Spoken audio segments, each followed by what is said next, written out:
a gente parte para um assunto importantíssimo que eu sei que tem gente aí atenta, né? Gente, Covid-19, esse é o nosso assunto agora. Embora os casos de mortes tenham diminuído no Brasil, em outros países o número de novas infecções tem aumentado. Dessa forma, a gente fica se perguntando, né? Será que a gente deve rever as medidas, voltar a usar máscara, evitar o contato? Como é que fica tudo isso?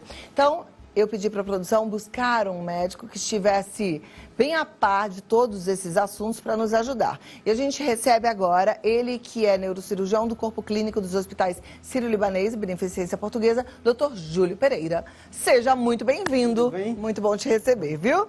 Vamos lá, doutor. Quer dizer que não acabou a pandemia? Não acabou a pandemia. A OMS que regula. É uma coisa interessante porque às vezes dá a impressão que os países podem dizer acabou a pandemia. Pandemia é o quê? É uma infecção no mundo inteiro. Então, quem regula isso, quem tem essas informações é a OMS. E a OMS já avisou que continua. Melhorou bastante, caiu morte, né? A gente está vendo milhares de mortes, né, no mundo inteiro, mas alguns locais preocuparam. A China, uma nova onda de Covid. Agora, calma, eu vou deixar você completar, mas essa notícia sobre a China, com essa nova onda, com isso do que a gente vê, isso é real? Porque a gente fica com receio de estar sendo manipulado com informação comunista. A China, o grande problema é que é um país fechado, né? Então, pois é, fico pensando, livre. Como é que pode? Porque a imprensa não é livre, é tudo o que eles querem mandar. É como o Brasil, né? Às vezes o governo fala uma coisa, mas a imprensa fala outra e fica assim, aí você fica no meio termo, né? Na China não tem isso, né? Mas fato é, eles estão em lockdown em uma cidade grande com mais de 20 milhões de habitantes, Xangai, né? Pequim também está fazendo algumas medidas restritivas, né? E fato é, em alguns locais do mundo, como a Europa e tal, está havendo aumento de casos. Não tão graves como era antes, mas obviamente, como o Brasil sempre foi depois, né? A gente via acontecer na China, na Europa e depois chegava aqui no Brasil, está todo mundo bem atento às mutações que podem acontecer. Na África já aconteceu algumas mutações, aumentou novamente o número de casos lá, mas nada tão grave que mandou voltar a restrição, a não ser na China. Quando a gente fala que a pandemia não acabou, é importante entender o que caracteriza uma pandemia. Uma pandemia é uma infecção em números muito altos em vários países ao mesmo tempo. Por isso que o único local que pode regular, que define que é pandemia, é a OMS. Então é um conceito que só a OMS começou, disse lá atrás, né, em março, ela disse, 2020, né, disse que começou a pandemia e ela que vai dizer quando vai voltar ao relativo normal, ainda tendo casos, mas não no conceito de pandemia. Entendi. Sendo assim, o que é que a gente faz? Qual é o nosso papel diante dessa situação? Perfeito. O primeiro aspecto é que uma sequela da pandemia que está acontecendo são as sequelas neurológicas, né? Então, para você ter ideia, números assustadores vieram no Reino Unido, né? Eles analisaram que quem teve Covid, uma redução até na capacidade cognitiva. Para você ter ideia, uma das maiores revistas britânicas publicou esse trabalho um ano depois da pessoa hospitalizada por Covid. Então, pessoas que têm Covid grave, 75% delas, ou seja, a maioria, com alguma sequela. E as sequelas que mais chamam a atenção são as cognitivas, em especial a memória, e, além disso, a parte respiratória. Nem me fala, porque eu não precisei nem desse um ano depois, nem dessa pesquisa para te falar que afeta. E, graças a Deus, eu não tive Covid grave, não fiquei internada, mas a minha memória foi para o espaço. De fazer besteira, viu, gente? De fazer coisa errada mesmo, assim, de comprar 2 vezes a mesma coisa em dias diferentes, coisa bem complicada. E aí, também não tem uma certeza de que a gente vai ter de volta a memória que a gente tinha antes, né? Normalmente, sim. Eu gosto de dizer para o paciente que cérebro é que nem músculo, né? Só que o músculo a gente está vendo quando tem ganho de massa muscular, o cérebro é a mesma coisa. Então, o cérebro tem uma capacidade de neuroplasticidade. Óbvio que esse estudo é feito em um ano e a gente sabe que o cérebro é mais lento do que você ganhar músculo, né? Então, quanto mais a pessoa exercita, outras áreas do cérebro começam a cumprir essa função. Mas o que você falou está correto. Nesse estudo de um ano, mostra ainda a pessoa com sequelas. A gente supõe que com atividade, com tudo, a pessoa vai melhorar. Eu tive Covid em março de 2020. A gente está em maio de 2022. Eu só sinto piora, não senti melhora. E olha que eu me voluntariei no Hospital das Clínicas, né? Fui voluntária lá para o estudo, fiz um monte de exercício de neuropsicologia, mas infelizmente eu falo para vocês bem a realidade, é complicado. Graças a Deus não afetou o meu trabalho, mas é meu ponto de alerta ali, né? Eu estou muito atenta a tudo isso porque a gente não quer perder a memória. Com certeza. Né? O que você falou é impressão geral, né? No consultório eu ouço essas queixas, né? As pessoas queixam muito de dor de cabeça, que não tinha antes, tontura, que não tinha antes, e a queixa de memória, sem dúvida nenhuma, é o destaque. A grande preocupação, que não é seu caso, é que muita gente ficou trancada em casa e desenvolveu transtorno de ansiedade. Inclusive, a OMS falou que é o maior número de casos que já foi visto na história de transtorno de ansiedade e transtorno depressivo. Chega a número de 15% da população tendo isso. E afeta o quê? Memória, tudo isso também. A depressão, por exemplo, memória é uma coisa curiosa, a gente já falou aqui algumas vezes, né? É necessário você estar atento, pegar aquela informação para usar. E às vezes quem está deprimido, que é muito ansioso, fica meio viajando. Então tem essa queixa também cognitiva. É por isso que eu gosto de conversar sobre pandemia e perguntar sobre esses dados e sobre o que a gente deve fazer ou não, porque eu detesto espalhar o caos. Como jornalista, eu te falo que eu gosto de apresentar as coisas de forma muito imparcial. E, infelizmente, hoje a gente não tem um dado confiável e imparcial no mundo, tá? Não estou falando de Brasil, não. Isso é fato. Não tem. Então, eu penso assim, o que é que a gente pode e deve fazer diante disso? Primeira coisa que eu, Cláudia, te falo é: não inculca para não pirar, porque saúde mental é coisa séria também. Mas agora em termos práticos. Termos práticos, né? Os comitês científicos, eles funcionaram muito bem.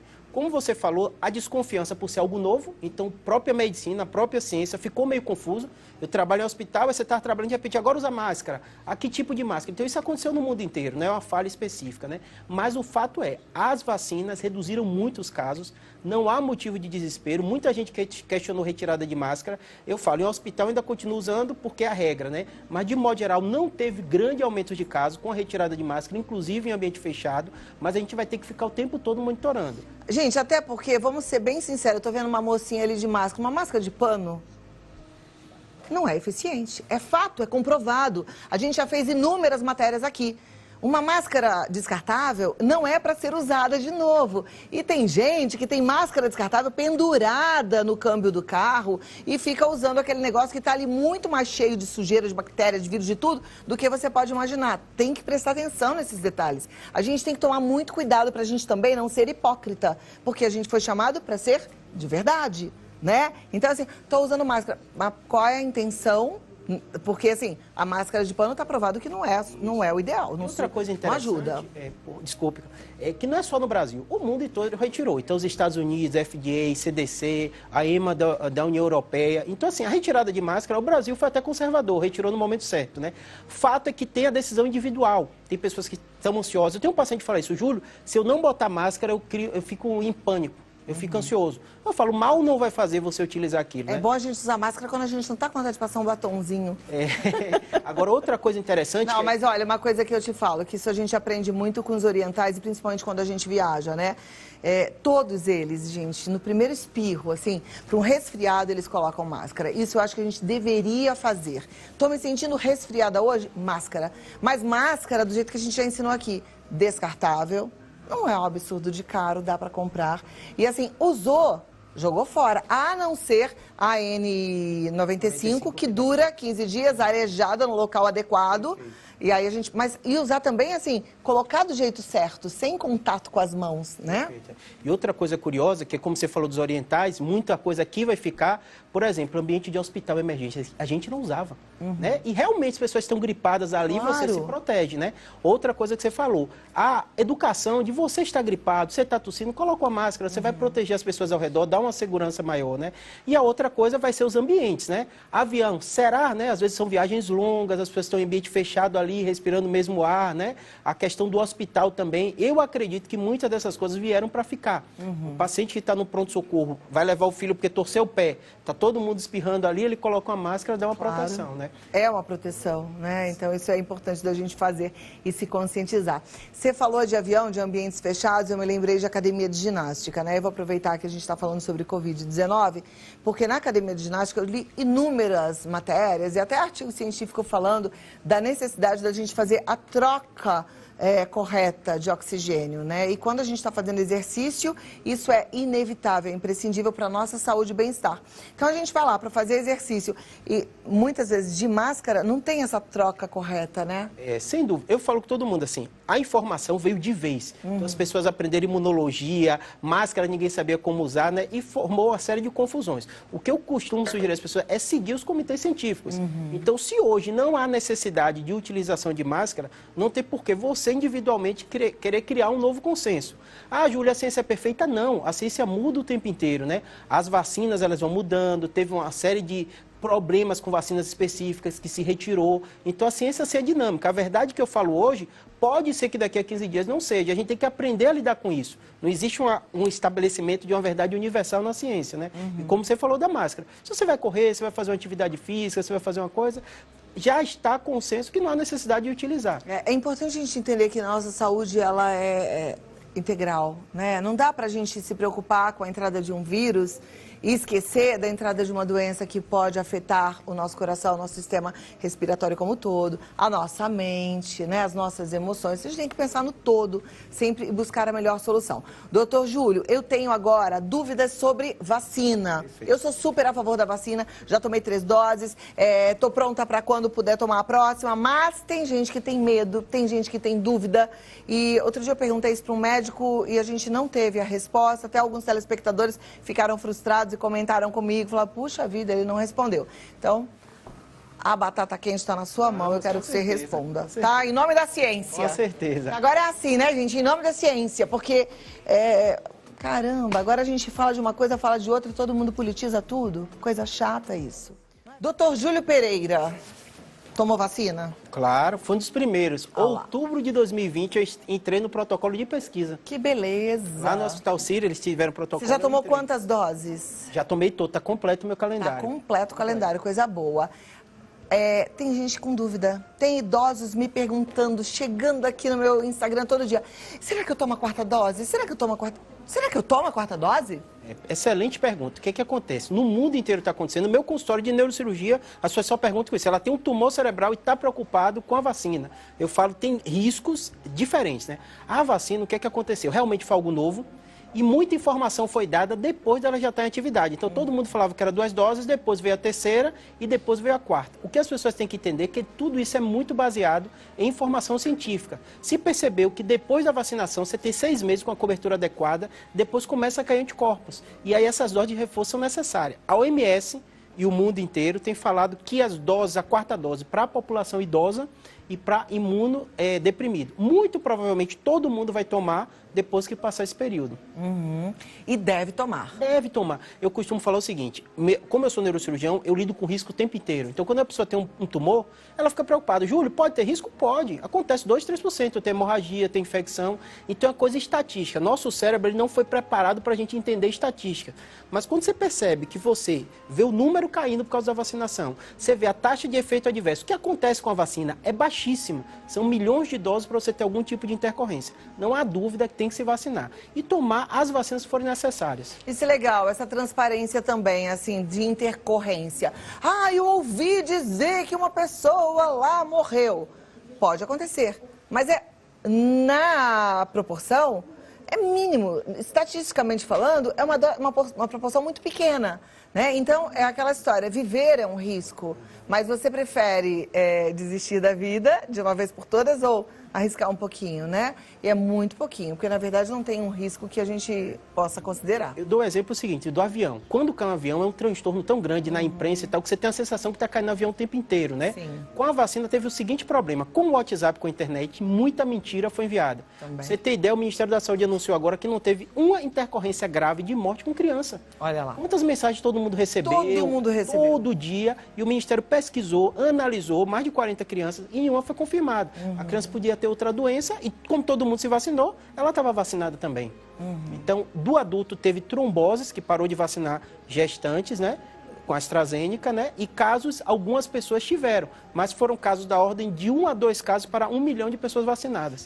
Gente, tem que tomar tanto cuidado. E fake news nas redes sociais é uma coisa que tem de monte, a gente tem que tomar cuidado. A gente tem que ficar muito atento para a gente não espalhar uma fake news, né? Então, fica aí atento e sempre confira, sabe? Antes de compartilhar com seus amigos alguma informação, porque isso é muito importante. A gente está vivendo num mundo aí todo polarizado e atualmente extremamente polarizado por conta, inclusive, das eleições que acontecem mais para frente, no final do ano. E você, Cláudia, desculpe te interromper, mas é bem importante que você fale de forma transparente. A gente sabe que na TV ou em qualquer lugar as pessoas querem notícias catastróficas, dá mais visualização, dá mais audiência, mas isso não é o correto. E nesse período a gente viu muita gente espalhar notícias falsas atrás de atrair atenção. E a ciência é chata mesmo, né? É número, é estatística, é risco, né? Então as notícias passam, é fulano, meu vizinho, né? Mas não tem como comprovar isso, né? E a ciência tem mostrado que é segura e eficaz. Agora, olha, a conclusão do papo que a gente teve hoje, tá? Para ficar bem claro aqui, a pandemia ainda não acabou, porque quem dá essa ordem é a Organização Mundial da Saúde e ainda não foi esse o veredito final. Mas já descartou o uso de máscaras, então a gente pode ficar tranquilo em relação a isso. Perfeito. Mas o que a gente tem que saber? Vacina é super importante. Super importante. Quem tomou a vacina lá no começo, que aí depois teve que tomar a dose de reforço, a Coronavac, por exemplo, o que faz, o que pode pensar? Essa vacina não serviu para nada ou serviu para alguma coisa? Serviu, ela foi eficaz. O que acontece? Muitas estratégias de governo. Vai comprar da Pfizer, vai comprar da Coronavac, vai comprar da AstraZeneca, então ele fez a estratégia, né? E além disso, é muito importante, só para você ter ideia de número, 160 milhões de brasileiros tomaram as 2 doses. A terceira só 80 milhões. Então tem metade, quase 80 milhões de pessoas que não tomaram a terceira dose, porque já tirou máscara, não estou vendo mais casos. Mas tem que tomar. Gente, tem que tomar. Vamos deixar esse número baixinho mesmo. Não foi tão ruim a gente ficar parado, não foi tão nocivo pro comércio, pro ser humano de forma geral. Eu digo assim, pelas neuroses que a gente foi criando e alimentando, pelas doenças mentais que foram aparecendo, né? Pelas doenças financeiras e econômicas, a gente sabe a quantidade de desempregado que tem. Então assim, vamos sim, vamos tomar, vamos cuidar da nossa saúde, porque isso é importante. Perfeito, né? Esse seu papel é muito relevante, que é confiar na ciência, são números, é estatística, são pessoas só voltadas a isso, até empresas privadas, né, que têm ações na bolsa, elas estão preocupadas também em não ter intercorrência, né? E além disso, as complicações, não só morte, né, que morte caiu bastante, sequelas neurológicas, como você deu o seu exemplo, é muito chato, gente, memória, ninguém merece. Isso. Porque às vezes a gente fala assim, mas é que agora ninguém mais morre, mas o bom é ninguém pegar. Ou doencinha que depois fica ali te perturbando, com essa coisa da memória, então, que me afeta bastante. E olfato, paladar, isso não volta não, viu? O meu melhorou um pouco, mas não posso falar que eu sou a mesma de antes em relação ao nem olfato, nem paladar. 75%, né? O estudo britânico. Então, só 25% fica sem sequela nenhuma. Então. São mínimas sequelas, você está super funcional, está trabalhando, mas o ideal é a pessoa vacinar para não pegar. Deixamos de falar alguma coisa relevante, doutor? Não, acho que foi essa informação das pessoas perderem o medo da vacina, das pessoas saberem que a Covid ainda está aí e que se tem alguma sequela neurológica, procurar ajuda. Não é para ela ficar sozinha tentando resolver. Trabalho cognitivo, leitura, estudo, tudo isso vai melhorar. E saiu um estudo novo, você já deve ter acesso a esse estudo, que fala sobre o exercício físico, coisa que eu fico sempre pegando no pé de vocês, né? Que tem gente que acha que, vou fazer academia, não quero ficar toda marombada, não quero ser misfit. Não é isso não, gente. É ser normal, é ter cabeça boa, é ter memória. Exercício físico. Você viu esse estudo? Que máximo? Com certeza, para o cérebro é uma das melhores coisas. A gente divide cérebro e corpo, mas é tudo junto, né? Quanto melhor seu coração tiver com exercício físico, mais sangue chega no cérebro também. Show. Muito obrigada, doutor Júlio Pereira. Neurocirurgia BR é o canal dele no YouTube com muitas informações. O telefone é o 11 4200 2300, se você quiser marcar para bater um papo. E tem um WhatsApp também, que facilita bem a comunicação, né? Que é o 11 99503 8838. Pode mandar mensagem que você vai ser respondida. Muito obrigada e até a próxima, viu? Tchau, tchau. Saúde, sempre. E muita saúde, né, gente? É o que a gente precisa, é o que a gente merece.